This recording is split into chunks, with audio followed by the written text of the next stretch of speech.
What up, sports fans? We is in the building. This your boy, the sports reporter without pay. Look, y'all know what time it is, man. Y'all been on me, bro. When you gonna put something out? So we here now, man. It is season 1, episode 1 of the Sports Reporters Without Pay new show. Ball don't lie. We're gonna be talking all NBA all the time. We got some comments already. Let me holler at my people. We got Cortland in the building. We got Jamar in the building. You already know, bro. The Golden State stuff is coming. You already know what time it is, man. So listen, again, like I said, every week, all NBA, all the time. And we going to jump right into it with this week's Players of the Week, man. Giannis and DeAndre Ayton both went absolutely crazy. Like, listen. Wait a minute. Jamar, I got to get your comment out of here, bro. Hold on. There we go. Listen, man. Ayton with 24-16 on 67% shooting. And Giannis just doing Giannis stuff, man. 35 points per game, 9.5 rebounds, 6 assists. Like, Giannis is starting to make that stuff look just normal. Like, he's the type of guy go out, put up 35, 10, and 5, and it just seemed normal. But shout out to both of those guys. So, listen, man, we're right around the quarter way through the season. We looking at each team hovering right around 20 games out of an 82-game season. So we're going to do like a little, for season 1, episode 1, we're going to jump into like a semi-quarter season report, and we're going to jump right into it with a few surprises, man. Nobody could tell me that you expected the Utah Jazz to be doing what they're doing. They're on a little losing streak right now. They lost 4 of I think they lost their last 4, but they're still sitting at 12-10. Like, this is a team that traded their 2 best players away in the offseason. No Gobert, no Donovan Mitchell. Mike Conley's been hurt, and Lauri Markkanen's looking like a superstar all of a sudden. Jordan Clarkson thrust into the starting lineup. Colin Sexton's looking healthy. He's playing well, and these guys are sitting at 12-10. If the playoffs started today, the Utah Jazz would be in it. And so would the Sacramento Kings. A lot of people said last year when they traded Tyrese Halliburton, maybe they got rid of the wrong guy. Is Fox ever going to evolve into the player that we thought he could be? And he's doing just that. Like, De'Aaron Fox is balling out of his mind. Sabonis is playing well. Harrison Barnes is having moments. Like, the team is just flat out playing well. They're playing to their strengths. They're playing fast. They're young. So they're doing all the right things. Who we got over here? Curry over Ayton for Player of the Week. Of course you would say that, right? Lauri is looking more like his name should be. Listen, I don't know about all of that. We're not going to go comparing Lauri Markkanen to Dirk Nowitzki or nothing crazy like that. But Lauri Markkanen is flat out balling. Utah Jazz are balling. And Sacramento Kings are balling, man. And again, if we talking surprises, we got to talk disappointments, man. We're a quarter way through the season, and the Chicago Bulls, a team who last year, right, like they throw this team together. You have Levine there. You have DeRozan there, have Vucevic there. They pick up Lonzo Ball. They have some young talent with Williams and Ayo. And, like, you think that this team is it. And DeRozan looks like an MVP candidate last year. Through the whole first half of last season, DeRozan looks like an MVP. The Bulls are sitting top 3, top 4 in the East. And then later in the season, they hit some injuries, right? They hit this stretch where either DeRozan was healthy and Levine wasn't, or Levine was healthy and DeRozan wasn't, right? And then Lonzo Ball he's doing Lonzo Ball things, like with his whole health concerns, right? So they come into this season and you think maybe they can kind of pick up on last year, right? You think if this team is healthy and all cylinders are go, that this team can be really good. And they just haven't been good at all.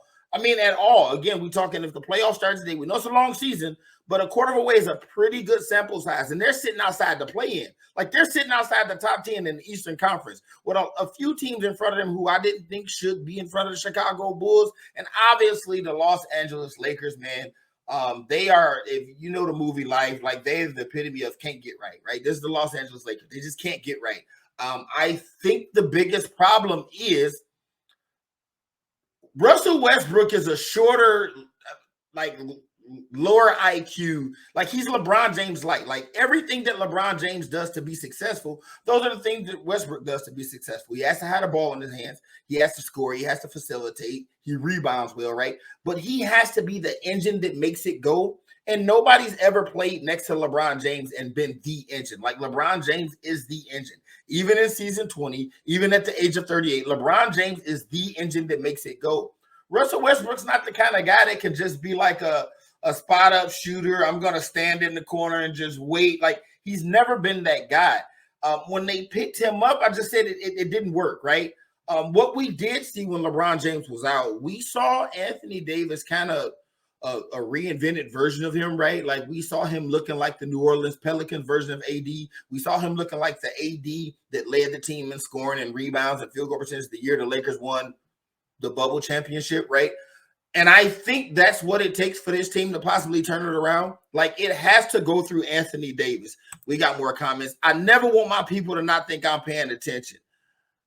What are we talking about? Bulls need Lonzo. They do. Like, Lonzo is such a huge part of what they do. I did a post the other day and I said, Tyrese Halliburton is everything people thought Lonzo was going to be. That is still very true. But to that team, to the Chicago Bulls, Lonzo Ball is an integral piece. And with him missing, you can clearly see it. But again, even when he was not healthy last year, just LaVine and DeRozan with Vucevic, and they picked up Drummond this offseason. Like, that should be enough. Yeah, they're missing Lonzo Ball, but this team shouldn't be that bad. Cortland says, it seems like they forgot how to play with each other this year. Seemed like last year. Absolutely. It looks like I said, you had those stretches where DeRozan was healthy and he got to get off and LaVine wasn't out there. And then LaVine was healthy and he got to get off without DeRozan out there. And now they're back out there together. And like you said, it looked like they lost the chemistry. Miami been struggling also. Miami been struggling, but they turned it around. As of right now, if the playoffs started, I think Miami's in the top 8. Not looking right at the standings, but I think they are. Russ is a smaller IQ. LeBron, yes. Russ is smaller but low IQ. Russ found himself off the bench, but he isn't a starter at this point in his career. Let's address that. So it's not that Russ just isn't a starter. It's that he can't play next to LeBron James. Like, that was the whole reason he couldn't start. That time LeBron was out, had Russ been the starting point guard, it would have all still been the same because he's closed in most games, right? Like, when you looked at that team with LeBron James out, it was all AD and Russ. The problem is now that LeBron's back, go look at Russ' numbers since LeBron been back. He went right back to 1 for 7, 1 for 8, because playing next to LeBron James, you have to have the ability to spot up and knock down open shots. And Russell Westbrook isn't that guy. He's never been that guy, and he's probably never going to be that guy. It's just a bad fit.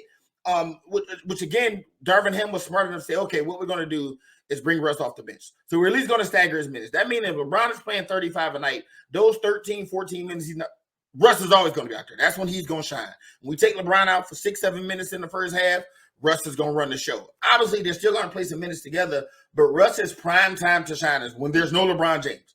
They can't play together. They're the same guy with one having a much higher IQ. Lonzo passing, running the offense is what had Bulls playing. But that's partially true, right? But if you go back and look, even when Lonzo went out, that team was still playing really well. That team played well for 3/4 of the season last year, and I think Lonzo only played 40 games. So he was a huge part in the early success. But you remember those games, DeRozan when hitting game winner after game winner, he was playing. Everybody's talking DeRozan for MVP. LaVine played well all year until he got hurt. And again, like now this year, it's just, I don't know. And I thought the one hole that they had was rebounding. They sucked at rebounding. They went and picked up Drummond. I think he should be starting, but that's neither here or there. So, again, like I said, man, we're a quarter way through the season. Shout out to my guy in the comments, Jamar Bell. He will love this part right here. We are going to do the Sports Reporters Without Pay. Again, quarter of a way through the season. We're going to jump into our front runners for MVP, right? And starting off at number 4, it's my guy, Steph Curry. Like, if you know me, you know the Sports Reporter Without Pay, you know how I feel about Steph Curry, right? But this is not a stand thing, right? Let me look at something real quick. Steph Curry's unanimous MVP season. Steph Curry averaged 30 points, 7 assists, 5 rebounds on 50, 45, 90. We're all aware. This year, Steph Curry's averaging 31, 7, and 7, leading the team in rebounding and assists and scoring on 52, 44, 91. That's unreal, man. Like, in a vacuum, Stephen Curry in 2022-23 is playing better than the only unanimous MVP in league history. Just let it sink in for a second. Steph Curry is the only unanimous MVP in league history. And right now, he is playing at a higher level than he did the year he won unanimous MVP when the Dubs won 73 games. That's how well he's playing, right? And it looks like Golden State is starting to hit their stride. But I think they're sitting 9th or 10th right now. He can't get any higher than 4 on my ballot. I know some stands out there will probably have him higher. I got to keep it real and call a spade a spade. Let me jump to these comments before I move to 3, 2, and 1. What we talking about in here? Luka top 2. We'll see here shortly when we get to my next 4. Let's go. What do you say? Facts, gonna be number 1, 2 seeds. No, Dallas under 500. Well, let's get here and see who else the sports reporter without pay has in his MVP. At number 3, Nikola Jokic, man, the reigning 2-time MVP, is averaging 22 points, 10 rebounds, 9 assists on 62% shooting. Denver is right there at the number 2 seed in the West. Like, I say this about some other players. Like for the totality of LeBron's career, he made 27, 7, and 7 become like it wasn't impressive because he did it so much. Certain guys do things that when they do it so often, like that guy had it number 4 for MVP. Like if Steph Curry hits 8 threes, you're not excited about it. You're not like, wow. Like if Giannis goes out and has, well, not Giannis, if Jokic goes out and has 23, 10, and 9, you're not like, wow, like you just expected. The guy is averaging 22, 10, and 9. Like he's almost averaging triple-double. Maybe we as a sports world, right? We as fans and media are a little, we're immune. We're numb to guys putting up big numbers. We're immune to triple doubles because Russ did it for 4 seasons. And Luka, for the past 3 years, has been in that 7, 8, 9 range in rebounds and assists. A guy like LeBron been, 8, 9 assists. So maybe we're a little immune to it, but Jokic has been doing this for 2, 3 years now. Again, reigning 2-time MVP, and he's making 22, 10, and 9 look like it's just a normal thing. And he's shooting 62% from the field, and his team, again, is the number 2 seed in the West. So I got Jokic at number 3. At number 2, Giannis, the Greek freak, Antetokounmpo. Again, man, a guy who, like, his numbers are very – the funny thing is Giannis dominates the game basically like Shaquille O'Neal, right? Like down low, just he plays with so much force, right? But then, like, he runs fast and he moves and he handles the ball. It puts you in the mind of, like, a prime LeBron James, but he's bigger and he's stronger. Just don't have a jump shot. But right now, Giannis is putting up 31, 11, and 5. 31, 11, and 5.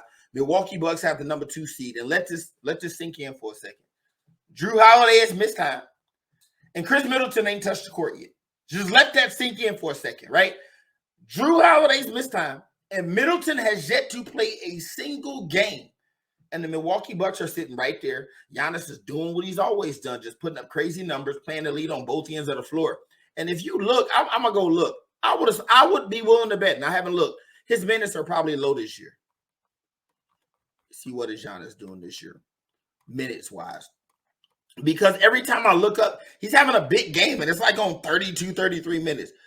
Giannis right now is playing 32 minutes a game, which is about par for the course for superstars in this era. Let's see what we're talking about in the comments on this MVP. Giannis MVP number 1 right now. I'm just saying. Somebody say Tatum should be number 1. Giannis number 2. Yep. Giannis also missed time. That's why Giannis is MVP number 1. So far, we got Steph Curry. We got Nikola Jokic. And we got Giannis. And I was very tempted to put Giannis at number 1 because his numbers are just so overwhelming to me, right? 31, 11, and 6. Like, that's a pretty big deal, right? But if we as fans, if we as media, are going to be consistent, then I have to call a spade a spade. When a guy is averaging 31 points, 8 rebounds, and 5 assists, career high across the board, career high field goal percentage, career high on PER, and you expected this man to have a letdown because he lost in the NBA Finals, and he came out and said, letdown where? Jason Tatum has to be the front runner for MVP right now. He is shutting up all the critics, all the naysayers, all the people that were saying, oh, him and Jaylen Brown don't work. Or those people that like to say, Jason Tatum might not be the best player on his own team. People that think Jaylen Brown is better, right? That was the two dynamics. People either thought he wasn't as good as we all say he is, and then the people that go, oh, they don't work, break them up. Well, after 3 different trips to the Eastern Conference Finals, they finally get over the hump. They go to the NBA Finals last year, like a lot of young players, and they lose their first time, right? And you think maybe they have a hangover. They have turmoil in the offseason. They lose their head coach. And they are just chugging along right now at 16-4, the best record in the NBA. And Jason Tatum is playing lights out. Let me read these numbers to you again. 31 points per 8 rebounds per game, 5 assists per game. And he is shooting 48% from the field, 35 from three. Career high on PER. Jason Tatum is balling. It's not about who I like the most. It's not about who's the best player in the league. This is about most valuable and what that award has meant all this time. It's typically meant the best player on one of the best teams. When you consider all three of the guys on my picture all have 2 MVPs, go figure. All three of those guys all have 2 MVPs already. You know, sometimes voters have that fatigue where it's like, we're not going to keep giving it to the same guys. But every storyline, every narrative you could possibly think of, Jason Tatum checks all the boxes. Numbers, check. Team winning, check. Overcoming adversity. Oh, he just lost in the finals, then lost his coach in the offseason. Check. Young rising star, check. Every box you want to check, Jason Tatum checks it off. Like, again, right now, we're only 20 games to the season. The season ended today. Jason Tatum would be my MVP. Let me see. People drunk to think that Tatum ain't. Yo, listen, man, there are really people. Shout out to my guy, Jason Pleasant. Been on it, right? He will tell you in a heartbeat that he genuinely believes in his heart of hearts, man, that Jaylen Brown is as good, if not better, than Jason Tatum. Let me see what my boy Mike Cartenuto saying. Fair, I can see that. Oh, and yeah, Tatum and Brown should be split up. Remember that ridiculous dialogue? Listen, shout out to my guy, Cortland, in the comments. Right? He asked me a question. He said, why is Luka not getting any love? Well, sir, I'll explain why Luka's not getting any love. This is how we do it here on Ball Don't Lie, man. We interactive. If people tuning in, showing love, showing support, you talk to me, I'm going to talk back to you. That's just how it works. Let's take a look at it, man. See them standings right there? You can barely see it, but way down here, look right under Jason Tatum's arm. Look up under Jason Tatum's arm. You see that DA right there? That's Dallas right now, sitting at the 11th spot, which will be right outside the play-in. I wonder if I go over here, if I scroll down, will it show it to you? Yeah, there it is right there. All right, so if you look, man, Dallas is sitting at under 500, right? I have to call a spade a spade. I'm never going to say, never, ever going to say that somebody with a losing record deserves to be in the MVP conversation. As much as I'm a huge Steph Curry stan. I'm a huge Kobe stan. When people say he was robbed of MVPs, I will tell you in a heartbeat, no, he was not. Kobe didn't deserve those MVPs. Not when you're the 7th seed, because the precedent has been set, right? The precedent has been set. Typically, you have to be one of the best player, the best player on one of the best teams, right? They've made some provisions here lately. Russ won it as a 6th seed. Jokic won it as a 6th seed. But even then, they had the storylines and the narratives, right? Jokic narrative was his guys were hurt and he still kept that team afloat. No MJP, no Jamal Murray, right? No Michael Porter Jr., MPJ. Like, no, neither one of those guys, he kept the team afloat. Russ was the whole, KD left and he went and averaged a triple-double and kept that team afloat. Other than that, man, all the MVP winners have been 1 and 2 seeds on their team, right? Or their team has been 1 and 2 seeds. You just have to win games, man. So it's hard for me to take a guy like Luka who's putting up phenomenal numbers. His numbers rival what Jokic is doing. He's making close to triple-double numbers look very normal, right? Luka is easily one of the top 5 talents in this game right now. But just if I'm talking MVP, if I'm going to keep it real, if I'm going to be a sports reporter, I'll pay and call it down the middle, spades a spade. Luka can't be in my MVP conversation right now. Not sitting at 11th. Not sitting at 11th. Like, he's not even in the play-in, right? Again, it's early. He could win 2 games and be in the 3rd seed. But as of doing this show right now, he's 9 and 10 and sitting at 11th. And that just don't cut it. Let's talk about it. Luka's getting love because the team isn't winning. Hey, and by the way, listen, man, I see y'all in the comments. This is episode 1, season 1, episode 1. Want to do it by myself, man. This is a new thing. I'm happy about it. I'm excited about it. Every Monday, we're going to be doing this. 9 o'clock, again, every Monday. Stand by for the guests. My boy Cortland Griffin from the Halftime Show. I see you. My guy Darnell Salins, the playmaker. I see you. I want y'all on the show. Mike Cartenuto wants you on the show. So, hey, we going to be getting busy, man. Once I figure out how we going to format it, right? I've been saying I was going to do this for a couple of weeks, so we just jumped right out here. But we going to structure it in a way with some more things going to come, man. And since we just talked our MVPs, what we're going to do right now is take a quick break. And when we come back, we're going to be talking some more sports, man. All right? So Quick break.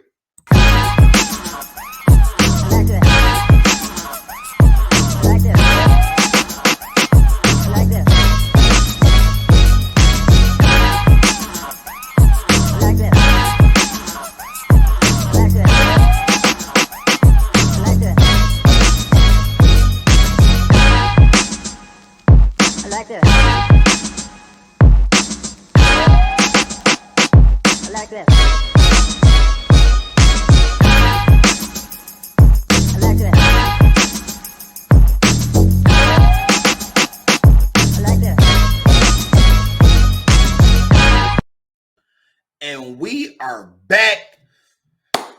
So, the one thing I wanted to do here on Ball Don't Lie with the sports reporter I pay, I said I want a segment, right? I want something that people are going to remember. And if y'all watch some of my other people, shout out to my guy, Tyree, Avery, Chuck, James over at Say What Again, Say What, Say It Again. They got a segment called Career Over. Man, it's some of the best entertaining TV you'll ever see. And it's very memorable. So here on Ball Don't Lie, every week, the sports reporter without pay is going to bring you a segment. And it's simply called Don't Shoot the Messenger. Don't shoot the messenger. I'm just here. I'm just here. I'm just a guy. As Eric Woods would say, I'm just a loudmouth with an opinion. All I'm going to do is present you the facts. Don't shoot the messenger. Whatever you do with these facts I'm going to give you is up to you. I'm just going to present you facts, right? We've had some great players, some great, phenomenal players out the history of the game, right? And everybody can't be all-stars. Everybody can't be all-NBA. But there's a particular guy, man. This guy was an all-star. He was all-NBA. He got a defensive player of the year. He got an MVP, championship, the whole nine. His resume is flawless. But we don't talk about enough. Kevin Garnett was drafted in 1996. 1996, right? No, 95. 96 draft is Kobe, Nash, Iverson, those guys. Kevin Garnett is 95, 96. He was in the draft class with Antonio McDyess, Michael Finley, Brent Berry, Bobby Sear, Tyus Edney, Joe Smith. That was his draft class, right? That was my coming into my love of basketball. The 95-96 All-Star weekend, right? Brent Berry wins the dunk contest. They had the rookie game. Damon Stoudemire was in that draft class. Like, great draft class, right? Kevin Garnett's drafted in 95, 96, 97, 98, 99, 2000, 2001, 2, 3, 4, 5, 6, 7. Is how long he was in Minnesota. 12 years. Kevin Garnett made it out the first round one time in Minnesota, people. We don't talk about it enough. We just gloss over it. Like Tracy McGrady gets killed. Tracy McGrady gets absolutely destroyed by media and fans because he's Mr. Can't make it out the first round. Nash get destroyed because he never made a finals. Chris Paul was getting absolutely reamed by the media because he couldn't make it to a conference finals, right? He didn't make it to a conference finals until he went to Houston and did it as a quote-unquote sidekick. And then he kind of got his props because people felt like he was the deciding. He was the, difference maker in Phoenix making the run they made, right? But don't nobody ever talk about the fact that in his absolute prime, while he was the best version of himself he's ever been, while he was a 22, 12, and 5 walking machine, like when KG was KG, when he was the big ticket, when he was doing this and yelling and screaming at people, he made it out the first round one time. Just think about it for a second. He made it out the first round one time. Let me look at these comments real quick. Okay, we say if he starts slandering Magic, I'm leaving. Be careful what you ask for. Okay, we say Cortland, but it's lowercase d is soft. Big ticket. You've been on KG head. A championship erases all the fails. Shout out to Dirk. We're going to get to that in a minute right here. Damon Stoudemire, one of 3 of U of A players I actually liked and rooted for, but that's just between us. Hey, Mike, you know what? I'm going to tell you something, man. I did a post on this a while ago. For a minute, University of Arizona was looking like point guard U, right? Damon Stoudemire came out of there. Jason Terry came out of there. Mike Bibby came out of there. And those 3 guys, when Bibby was there, him, Miles Simon, and Dickinson, One of my favorite guard rotations in college basketball history. I loved when those three guys together. And then Gilbert Arenas came out of there. So Arizona, man, has put some talent into the league. As of late, I don't know what they're doing. But during that time, and then after Jared Bayless came behind those guys too. So, yeah, man, Arizona was putting some very talented, and Mighty Mouse was my favorite. You talking about a rookie who came to the league averaging 19 and 9. Like, those people don't grow on trees. But back to KG. I don't think a championship erases all of that. And when you say championship erases it, shout out to Dirk. Dirk went to the NBA Finals with Josh Howard as his second best player. I was talking about this the other day online, and people was bigging up Josh Howard like he was the next coming. He was a good player. He was a very good player. Josh, when you think about the guys who've won championships in this league, Josh Howard don't measure up to the other number twos, right? But Kevin Garnett, on the other hand, couldn't win a playoff series for 11 out of 12 years. As a matter of fact, Kevin Garnett, along with Latrell Sprewell and Sam Cassell, the 2004 Minnesota Timberwolves, won a whole bunch of games. KG won MVP. They go to the Western Conference Finals, right? KG is in the Western Conference Finals. He's the league MVP. By all accounts, you can make a case that he's the best player in the game. I would never say that, right? I think in the 2000s, it was 2 or 3 people, and he wasn't one of them. But he was very good. A lot of people liked his all-around game, what he brought on both ends. And again, he was crowned MVP. For people who say MVP makes you the best, then at that time, KG was sitting on the throne, right? Dead smack in the middle of his prime, he misses the playoffs the next 3 years. And we never talk about it. KG won MVP in 2004. He missed the playoffs in 05, 06, and 07. And if you go look at his game logs, he wasn't missing games. He wasn't hurt. Danny Ainge came and saved that man's whole legacy. Danny Ainge saved Kevin Garnett's legacy. Again, I'm not giving you an opinion on what I think of KG. Ray ain't said nothing. The sports reporter I pay ain't said nothing but the facts. I simply just told y'all that Kevin Garnett played 12 seasons in Minnesota. I ain't even talking about what he did on the end when he just went back because he wanted to retire there. From the time he was drafted to the time Danny Ainge came calling, Kevin Garnett was in Minnesota for 12 seasons. He made it out the first round one time. Do what you want to do with those. All I want you to not do, don't shoot the messenger.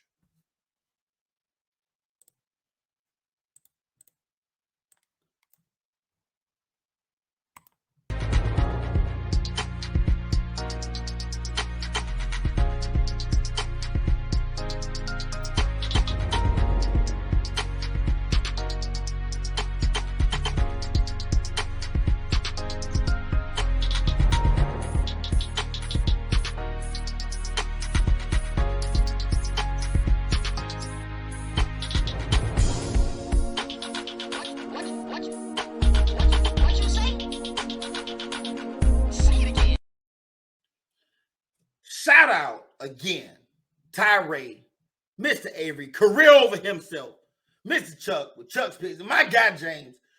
He all right guy, except for he love them Cowboys. Y'all can catch the whole crew, Say What Said Again, Tuesday nights, Facebook Live at 8:30. Y'all saw what it said, right? And I'm tripping.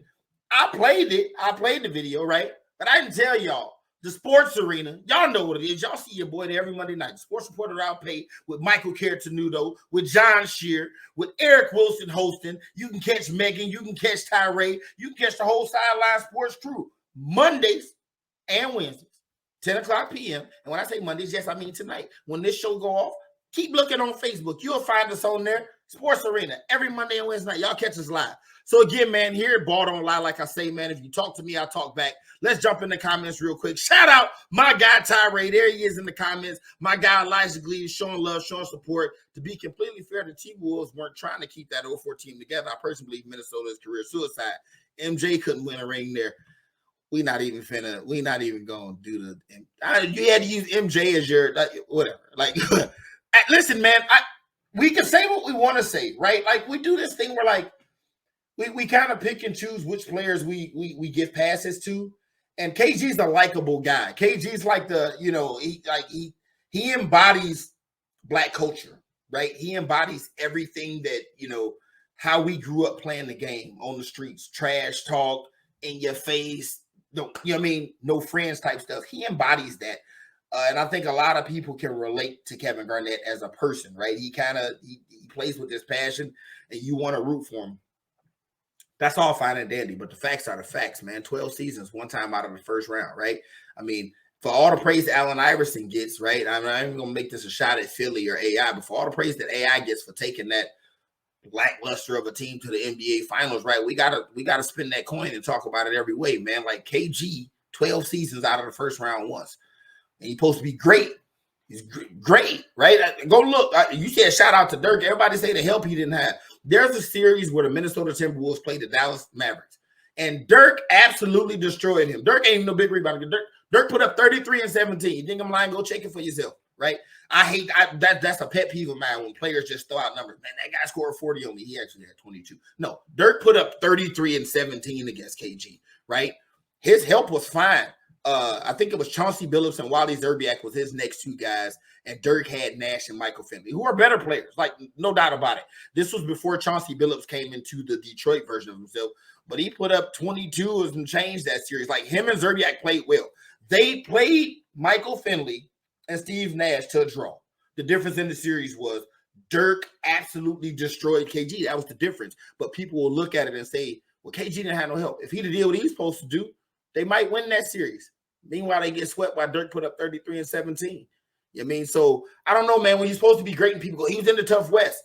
The other tough guys in the West were in that same tough West. Yes, Kobe Bryant was there. Yes, Tim Duncan was there. Yes, Chris Webber was there. Chris Webber goes to Sacramento and turns a team that's a dormant franchise into a contender.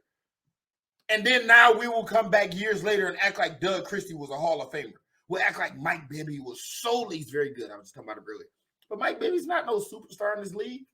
Vlade Divac, he's a good player, right? Good, great play. Like a player like Chris Webber took those guys and made them all look like people feared Sacramento.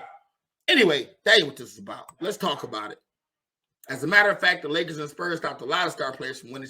Look at that. I didn't even look at that comment, right? Again, I ain't say he had to win a championship. I just said in 12 years, he ain't making out the first round but once. Lakers and Spurs ain't even started winning until 99. Spurs won in 99. Lakers won in 2000, 2001, 2002. Spurs again in 03. You telling me he couldn't win a series against nobody? He couldn't draw Phoenix in the first round. He couldn't draw Dallas in the first round. He lost the series to Seattle, as a matter of fact. In the early 2000s, this was before GP left. Like, he lost to everybody, man. Like, it wasn't like he was going up against the Lakers and Spurs every year. He lost to everybody. Dirk was in that same conference and made the finals in 2006. Just saying, man. I'm just saying. Steve Nash coming to Phoenix in 2000. They making Western Conference Finals runs. KG sitting at home watching the playoffs. Let's talk about it. Let's not talk about it. Let's move on. What do you say right here? Now we shooting him. Hey, man, don't shoot the messenger. I just give you the facts. What you do with them is up to you. So let's move on, man. So what we're gonna do? There are two segments that you're going to be able to count on Ball Don't Lie. We may add some stuff later. You're going to get Don't Shoot the Messenger every week. And we're going to close out every show with the Sports Reporters Without Pay Top 5. And since we are right now a quarter way through the season, I think it's only fair that my first top 5, again, man, appreciate y'all showing me love, showing support. All the people that's done push me to say, hey, man, put out some content. Yo, mad love for y'all. By the way, man, if you're watching the recap on YouTube, stop what you're doing right now. Like, subscribe to my YouTube. Do that. If you're watching this on Facebook, go to my YouTube, SRWOP1. Just go. You can, if you search SRWOP on YouTube, you will find me. Go subscribe to my YouTube. Try to get them followers up, man. We're trying to get this without up out of here. We're going to be the Sports Reporter with some pay here soon, man. So again, man, quarter way through the season, my first top 5, we're going to do a power rankings. That's what we're going to do. We're going to do a power rankings. And coming in at number 5 on my power rankings is going to surprise a lot of people, right? If you just look at the standings, the West is so tight, right? I could have picked a lot of people. I could have easily went with the top 2 teams on each side and then just pick somebody, which is sort of close. But this team isn't sitting at 3rd or 4th. They're actually sitting a little further down in the West standings, but they're like a game out of 2nd. What has them in number 5 for me, man, is how they are winning games. One of my favorite stats is plus minus, or your differential, right? How bad are you beating teams? The New Orleans Pelicans have the 2nd best point differential in the Western Conference. They have a top 7 offense and defense, right? And when you watch these guys play, right, we saw Ingram kind of develop into a star. We saw Zion walked into the league just flat out ready to play. He just can't stay healthy. But when he's on the court, Zion is just phenomenal, right? Super athletic, touch around the rim. Like, he don't rebound well enough for me, but he plays well. Adding that veteran and CJ McCollum, who been there, done that, never gets his just due, but the guy can just flat out play, right? That team just has it all, man. An underrated guy like Jonas Valanciunas, like holding it down in the paint. That team is just really good. And if you haven't watched the New Orleans Pelicans play, you're probably missing out on some really, really good basketball. Shout out to another one of my guys, man, Damian Adams, the real deal with Damian Adams. He's a Pelicans fan. He loves these guys, man. But, like, they're playing really well. Again, top 5 offense, top 7. Well, I think it's a top 7 offense, top 5 defense. They're 7th and 5th in those 2 categories, offensive and defensive. But they're playing well on both sides of the ball. And you can't key in on one thing. They beat you in a myriad of ways, man. Some nights, Jonas Valanciunas might get 25 and 14. Another night, Zion might get 30 and 8. Another night, Brandon going to get you 27, 9 and 7. Then CJ McCollum explode for 35. Like, you can, it's so many things you have to try and key on with this team. They're just tough, man. They're really tough. I don't know how it's going to work out come playoff time. As far as, like, you got to have that star power, man. You got to have a guy that people fear. And I don't know if anybody fears Brandon Ingram or Zion, but they are a really good team. And for right now, right, I'm going to just go ahead and show them love. He said, we closing the show with Cortland's. Hey, bro, you already know, man. You already know it's love. I'm going to have you pull up. What we talking about? Zion's a monster. B.I. and that guard rotation down there is scary. Zion be out there. Yo, man, if y'all ever seen the guy, Max Science or something like that. He does like the imitation of all the players. He has Zion's walk down crazy, man. But we got the Pelicans right now sitting at number 5, man. Coming in at number 4, the Cleveland Cavaliers, man. When in the offseason, when they picked up Donovan Mitchell, I said, this don't move the needle much. That's what I said. I said it didn't move the needle much. And that's just turned out to not be true. It moved the needle a lot, to tell you the truth, man. Because that backcourt is scary. That and the Hawks backcourt, I didn't understand at first because Donovan Mitchell's a shooting guard, but he plays like he's one of those hybrid guards where he got to have the ball in his hands. And, I didn't think it would work. Okay, does my camera look like to y'all what it looks like to me? Because I'm having some technical difficulties. So what we're going to do is we're going to go to one more break and try and get that together, and we'll be right back.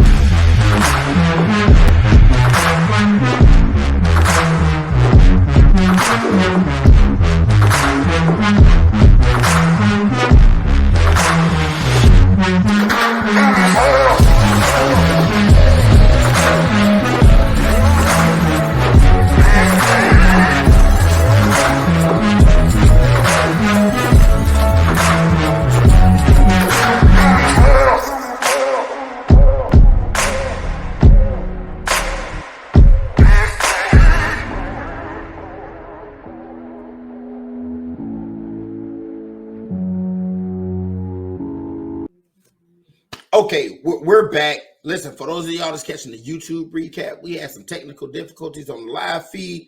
We had to shut that thing down, but we're going to finish this power rankings for the first quarter of the season. We were talking about Cleveland. I didn't think the backcourt would mesh, but it's working, man. Donovan Mitchell looks like he's very comfortable already, and Darius Garland is playing very well next to him. And they're doing the same thing they was doing last year, going out there playing like unorthodox for this era, right?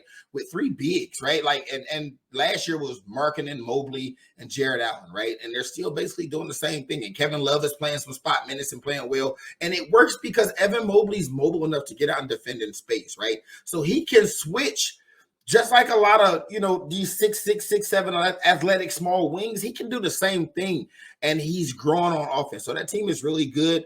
Same thing I said about New Orleans. I don't know how scared you're going to be if these guys come playoff time because they don't have any, depends on how you feel about Donovan Mitchell when it comes to star power. But right now, again, a quarter way through the season, I got them 4th in the power rankings. Moving up to number 3, man, the Phoenix Suns, they're just doing the same thing they've been doing. They find a way to win games. They're sitting first in the Western Conference. Chris Paul started the season off when he got hurt in playing, but lo and behold, Cam Payne has stepped in and he's playing amazing. Devin Booker's playing like a stud. Mikal Bridges doing what he does. And DeAndre Ayton, who you saw was my player of the week, is finding himself. So this team is still really good. Cam Johnson's been out. Chris Paul's been dealing with injuries. They lost Jay Crowder. But the team is still very good. Again, best record in the Western Conference, doing what they do. Really, this team is pretty much championship or bust, right? But right now, quarter way through the season, I got them sitting at third in the power rankings. Number 2 should come as no surprise. The Milwaukee Bucks, like I said in the MVP discussion, Giannis is playing like Giannis, right? And again, this team is sitting with the second best record in the Eastern Conference, and Chris Middleton hasn't played a game. And Drew Holiday's been in and out the lineup. So when this team is fully healthy and all cylinders are go, they're going to be scary. A lot of people feel like last year, if Middleton's healthy, maybe it's a different story. I'm not going to disrespect another team like that because we don't know what would have happened. But what we do know is the Milwaukee Bucks are a very good team. They defend well. They score well. They have a flat-out superstar who's just unstoppable, right? And the players that are around him complement him very well. This team is basically the same team that's been the past couple of years, and we've seen what that has been, right? So again, man, if Chris Middleton comes back, the sky's the limit for this team. And again, with no Chris Middleton, still second best record in the East. So I got them sitting at number 2. Number 1 should be no surprise. And I said I'm not going to disrespect them, right? Because who's to say that even if they weren't healthy, that Boston wouldn't have beat that team? Again, NBA Finals last year, couple conference finals over the last 4 years, right? And no hangover from that loss. None whatsoever. Coach gets fired in the offseason, no problem. Again, Tatum's playing like an MVP. Him and Jaylen Brown look like the best young duo in the league, but I've been saying that for 3 years anyway. But now they are proving it. They went to the NBA Finals. They come out this year. They playing like gangbusters. Marcus Smart coming off his Defensive Player of the Year. And the crazy thing is, I thought the guy who should have won Defensive Player of the Year last year, he ain't played a game yet. Rob Williams ain't played a game yet. They pick up Brogdon in the offseason. That's working well. White's finding himself in the lineup. Like that this team just plays well. Whatever foundation was set that they bought into, it now doesn't matter who's at the helm. And I'm not even disrespecting them. I'm just saying that, like, this is the foundation that Imo Udoka set. And they've bought in, and they're basically doing what they were doing last year. And they're looking like the team to beat in the Eastern Conference. So, I mean, that's where we are with that, man. And that concludes my power rankings. That concludes my top 5. Again, man, appreciate y'all tuning in and showing love. If you're watching this part, that means you're watching the YouTube recap. As I said, man, like the video. Go ahead and comment. If you talk in the comments, I'm going to talk back to you. Subscribe to my YouTube page. Whatever you do, subscribe to my YouTube page. And don't forget, man, y'all can catch me every Monday night at 9:00 p.m. live on Facebook on the Sports Reporter Without Pay page. It's your boy, Sports Reporter Without Pay, bought on live. We catch y'all next time.